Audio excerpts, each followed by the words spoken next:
Anak bos toko roti di Penggilingan, Cakung, Jakarta Timur, menjadi sorotan setelah videonya menganiaya karyawan viral di media sosial. Peristiwa itu terjadi pada 17 Oktober 2024 lalu. Dalam video yang beredar, anak bos toko roti itu terlihat melempar mesin EDC pembayaran dan kursi kepada karyawannya. Belakangan, sosok anak bos toko roti itu diketahui berinisial GSHJ sementara korbannya bernama Dwi Ayu Darmawati, 19. GSH telah dilaporkan oleh Dwi setelah peristiwa penganiayaan itu terjadi. Namun hingga saat ini, GSH belum ditetapkan sebagai tersangka. Menurut keterangan Dwi, ternyata kejadian viral itu bukan pertama kalinya dialami olehnya. GSH juga pernah melakukan penganiayaan lain di waktu bekerja. GSH pernah melempar tempat isolasi dan meja ke Dwi. Beruntung, meja itu meleset karena ada karyawan lain yang menghalangi. Kala itu, alasan GSH mengamuk yakni Dwi dianggap melakukan kesalahan saat mengantarkan makanan ke kamar pribadi GSHJ. GSH juga melontarkan hinaan kepada Dwi dengan kata miskin. Saat itu, GSH nyaris dilaporkan oleh Dwi dan karyawan lainnya dengan bukti rekaman CCTV. Tetapi, tidak jadi.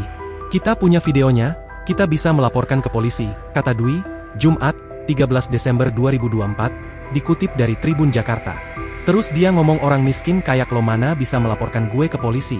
Saya tuh kebal hukum, kata Dwi menirukan GSH.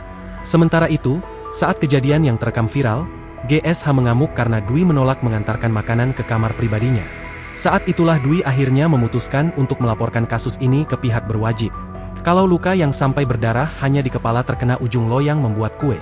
Tapi kalau memar banyak, kayak di tangan, bagian kaki, paha, pinggang, segala macam, ujar dia.